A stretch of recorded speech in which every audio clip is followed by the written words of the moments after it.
Aprovechamos la breve visita que hizo Rob Riemen a nuestro país para conversar con él a propósito de su libro Nobleza de Espíritu, una idea olvidada.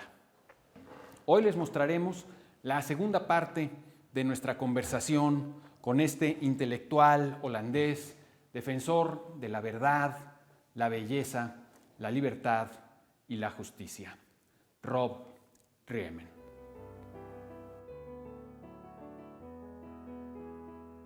When the Romans imagined that they were descendants of the ancient heroes of Homer, fighters of the war of Troy, they chose to be descendants not of the winners, but of the losers. Not of the Achaeans, but of the Trojans. Is there more, I don't know if you use this word, is there more dignity or at least charm in being defeated than in being a winner? Is Western civilization in a way doomed precisely doomed to a lack of dignity precisely because apparently it has won all over the world? It's like a model of living that has just, with globalization, in a sense, won all over the world. Again, it's a tricky question. This is a lot of questions in one. First of all,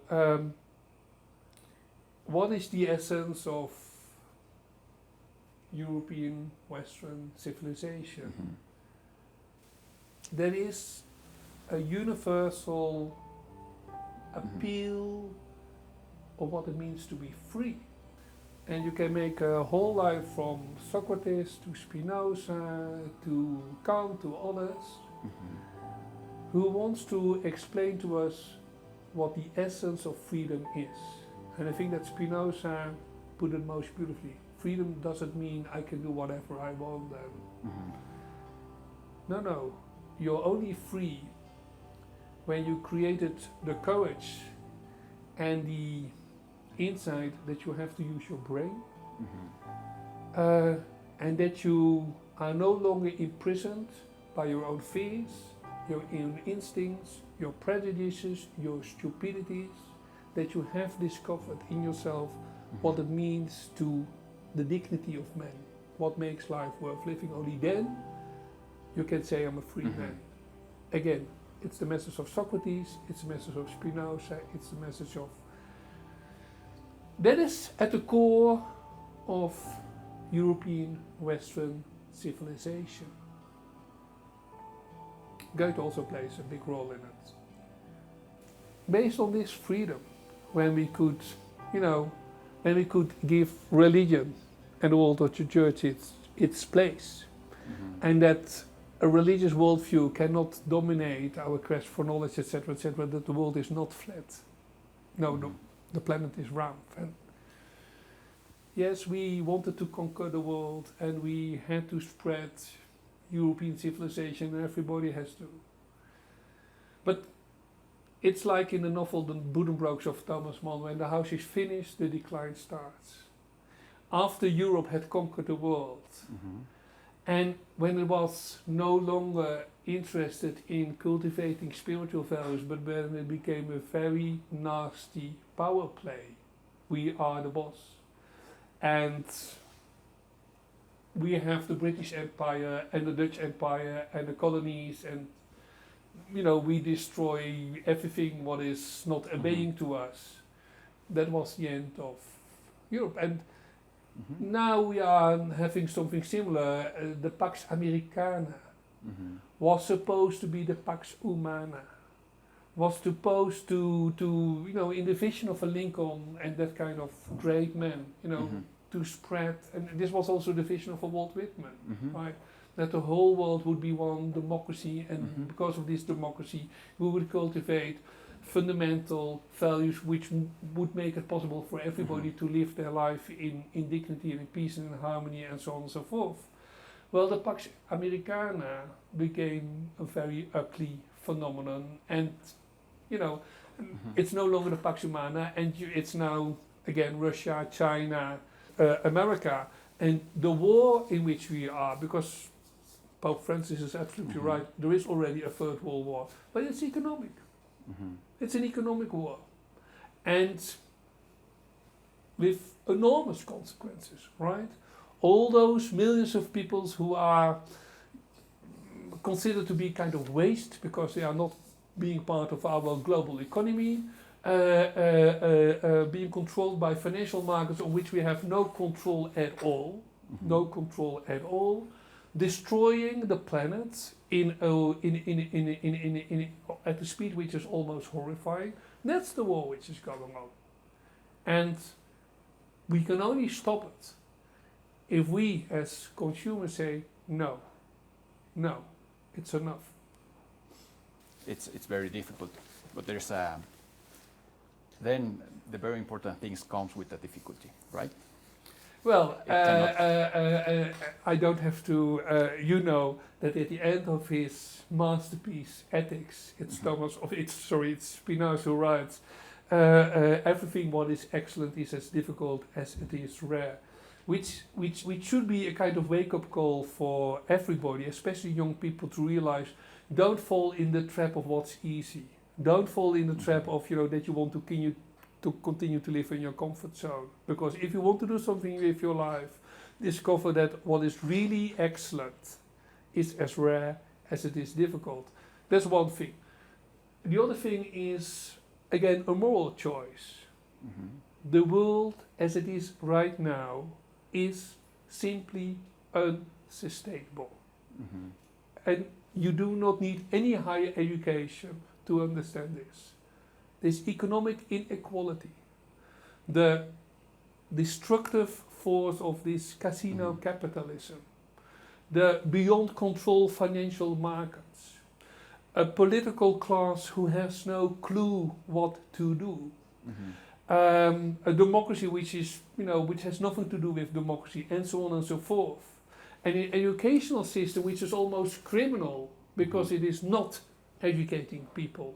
This is unsustainable.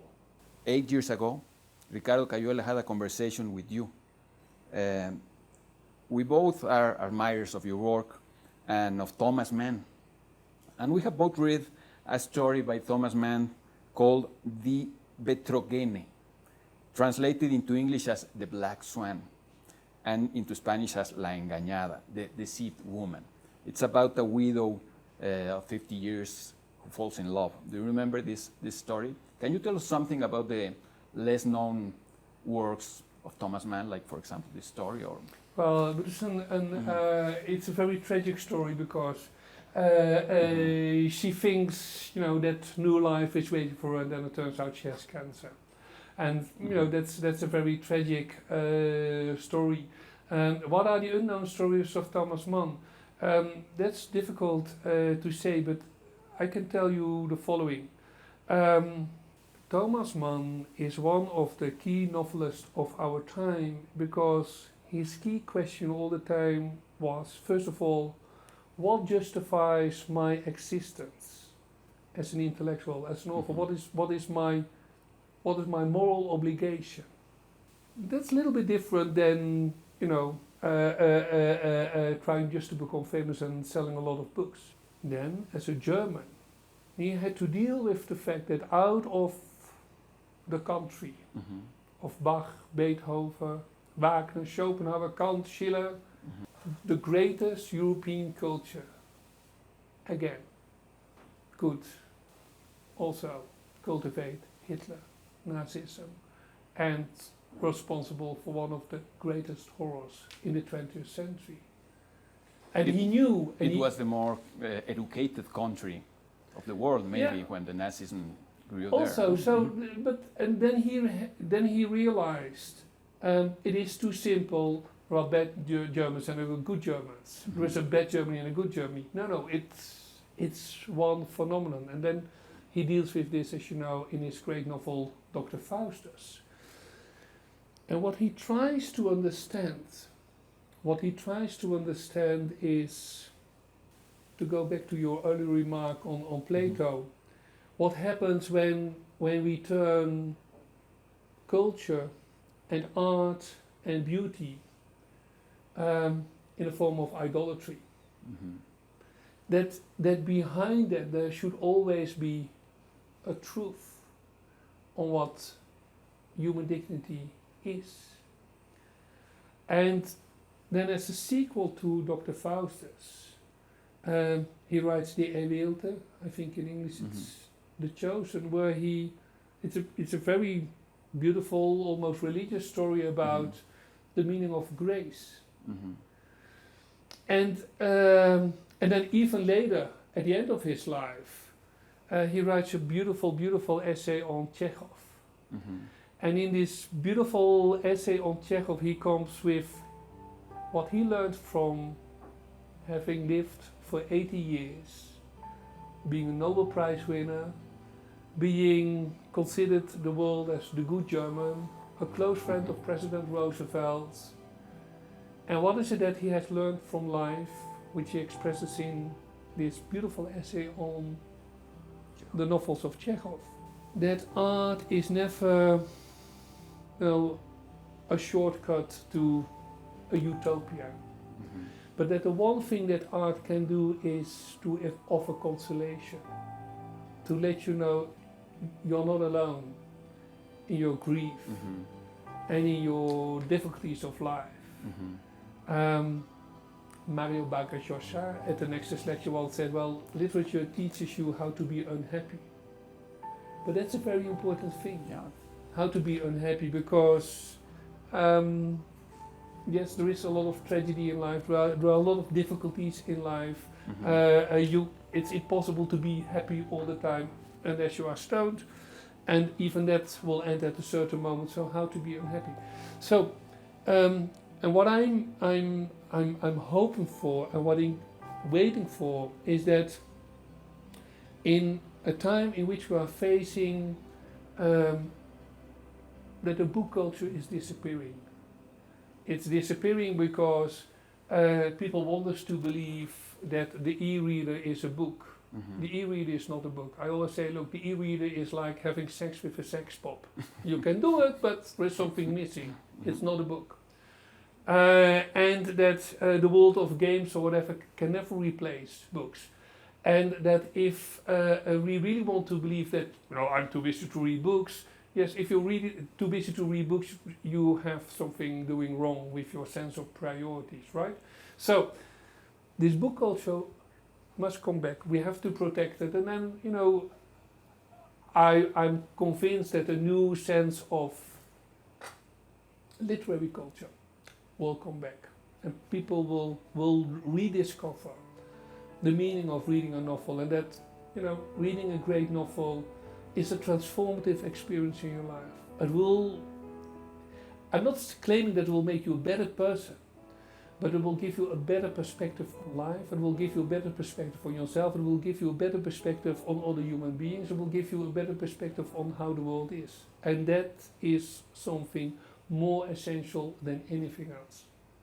En el prólogo que George Steiner escribió para el libro de su amigo Rob Riemen, Nobleza de Espíritu, una idea olvidada, leo las siguientes palabras.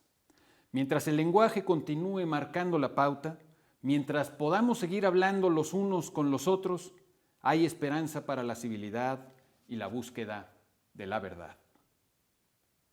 Soy Pablo Boullosa. Usted tiene la palabra.